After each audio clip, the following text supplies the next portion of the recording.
This man was hated by Christians, yet he knew more about God than most of them. So who was Marcion, and what did he believe? Let's take a closer look at the shocking details hidden in the Gospel of Judas.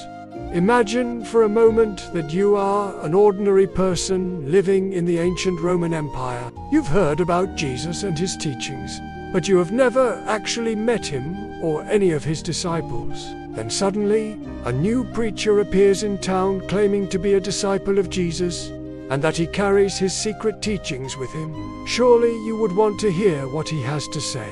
In the 2nd century AD, there lived a man named Marcion who was one such preacher. He said that he was a disciple of Jesus Christ, which automatically made him one of the most controversial people alive because the original disciples were still kicking, and none of them had ever claimed to be called a disciple of another disciple. However, Marcion insisted that he learned from Judas Iscariot himself, the supposed traitor of Jesus Christ. Today, we will be taking a look at the life of Marcion, who he was, why Christians hated him, and why it was dangerous to follow his teachings.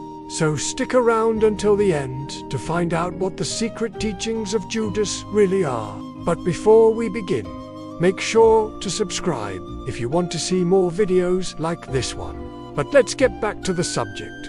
Who was Marcion? We do know much about Marcion's early life, other than the fact that he was born into a wealthy family in a city on the coast of the Black Sea.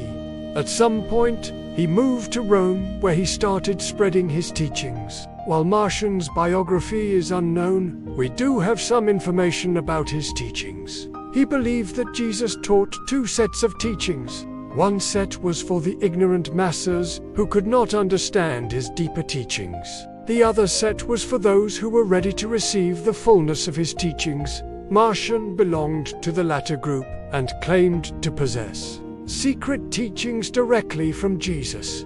It wasn't only the masses who received simplified versions of Jesus' teachings, but even his own disciples. According to Marcion, Jesus spoke to them in parables, so that only those who had special insight could understand him. For example, Matthew interpreted a parable about tares among the wheat as referring to Christians and non-Christians living together in the world. Judas Iscariot was the only one who understood the true meaning of the parable without an explanation. This showed that he was worthy of receiving Marcion's secret teachings. According to Marcion, he became a disciple of Judas after the crucifixion of Jesus, after which Judas fled to Syria and then to Egypt, where he died. Interestingly, Marcion claimed that Judas was actually a righteous man who betrayed Jesus out of love.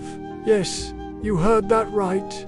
You see, when Jesus told his disciples that one of them would betray him, Peter asked him if it was him, to which Jesus replied, "You are right, it is you." This confused Marcion, who wondered how Jesus could say that Judas was not going to betray him when he obviously already had. It was then that Jesus revealed the truth to Marcion. Apparently, Judas was going to betray him, but he would later regret it and save Jesus. Unfortunately, Jesus was crucified before this could happen. Had Judas been present during the crucifixion, he would have saved Jesus. For this reason, Marcion referred to Judas as the completer of perfection. Since he completed the will of God by betraying Jesus, Marcion also rejected the idea that Judas had betrayed Jesus for 30 pieces of silver. Instead, he said that the amount was symbolic and meant that Judas loved Jesus for 30 times more than all of his other disciples combined. But what exactly did Jesus teach Marcion? Well, unfortunately, none of Marcion's writings have survived to this day. But we can learn about his teachings from the writings of his opponents. According to them, Marcion's teachings were radically different from those of other Christians. First of all, he rejected the Old Testament as unchristian. He believed that the God of Abraham, Isaac, and Jacob was not the same as the God of Jesus Christ. In fact, he taught that they were actually 2 different gods. Secondly, He also rejected the idea of original sin. Unlike other Christians who believe that humans were born with the guilt of Adam and Eve's sin, Marcion believed that everyone was born pure and without sin. Thirdly, Marcion also rejected the Trinity, claiming that there was only one God and that Jesus was the Son of God, not God himself. Lastly, he didn't believe in the resurrection of Jesus and the immortality of the soul. Now, to put it mildly, these views were considered heretical by mainstream Christianity at the time, and Marcion was soon branded a heretic and excommunicated from the church. However, this didn't stop him from continuing his ministry, preaching his teachings all over the Roman Empire. Marcion founded a school of thought known as His followers were called Marcionites and were mostly poor people who were attracted to his radical views. At its peak, Marcionism had tens of thousands of followers throughout the Roman Empire, and its influence even spread to Asia Minor and Africa. However, as Marcion traveled around spreading his teachings, he made powerful enemies. Not only did he challenge the authority of the church, but he also criticized prominent theologians such as Irenaeus of Lyons and Polycarp of Smyrna. He accused them of distorting the teachings of Jesus and said that they had not really been his disciples. This, of course, made them very angry, and they retaliated by writing books attacking Marcion and his teachings. One of the most famous attacks on Marcion came from the Bishop of Rome, Pope Innocent. He excommunicated Marcion and wrote a letter to all churches calling for them to reject Marcion and his followers. Other bishops followed his lead, and soon Marcion found himself alone and without any followers. So what happened to him? Some sources claim that he was arrested and put on trial for heresy, while others say that he simply continued to preach his teachings in secret. Eventually, he disappeared from history, but his teachings continued to live on through the Gnostics. Gnosticism was a religious movement that emerged in the 2nd century AD. It was a mix of Christianity, Judaism, paganism, and other religions. Gnostics believed that the world was created by a lesser god who was ignorant of the true God. They also believed that Jesus was a divine being who came to earth to reveal the true God to humans. However, unlike traditional Christians, they did not believe in the resurrection of Jesus.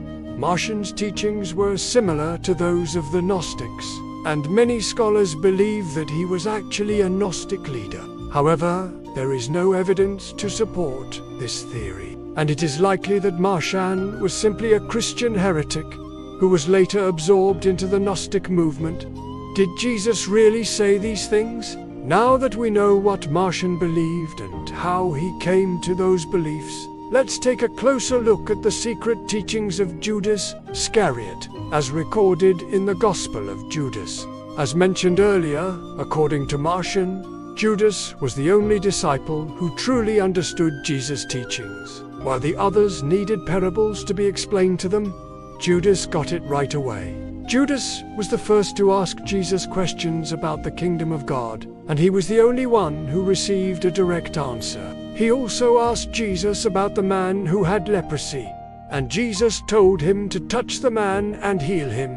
According to Marcion, Judas loved Jesus more than all the other disciples combined and was so distraught Jesus was arrested that he immediately went to the chief priests and asked them how much they were willing to pay to have Jesus arrested.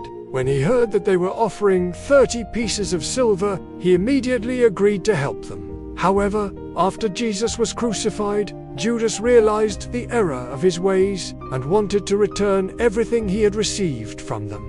So he went back to the chief priests and told them that he wanted to return the 30 pieces of silver. They refused, saying that it was too late. Judas then went and hung himself. But Jesus appeared before him and told him not to worry because he had completed the will of God by betraying him. After that, Jesus took Judas up into heaven and revealed his secret teachings to him. These teachings were then passed down to Marcion, who shared them with his followers. The Gospel of Judas is a collection of these secret teachings, and it contained some interesting information about Jesus that is not found in the Bible. For example, Jesus says in the Gospel of Judas that he did not come to abolish the law, but to fulfill it. He also claims that the kingdom of God is inside people and that they should seek it there. Furthermore, Jesus also says in the Gospel of Judas that he was not sent only to the lost sheep of Israel, but to all the lost sheep of humanity. In addition to these teachings, the Gospel of Judas also contains information about Jesus' childhood that is not found in the Bible. For example, it says that Jesus had a twin brother named Thomas, who was killed by King Herod. In conclusion, Marcion was a controversial figure who was considered a heretic by mainstream Christianity. However, he played an important role in the development of early Christianity by preserving the secret teachings of Jesus, as recorded in the Gospel of Judas. Despite being persecuted and ridiculed by his opponents, Marcion remained faithful to his beliefs and continued to preach his teachings until his death. Whether or not he was a true disciple of Jesus is debatable, but one thing is certain. He knew more about the true teachings of Jesus than most Christians of his time. If you enjoyed learning about the fascinating life and teachings of Marcion, then check out our video on the shocking secrets hidden in the Bible that nobody knows about. Thank you for watching, and we'll see you in the next video.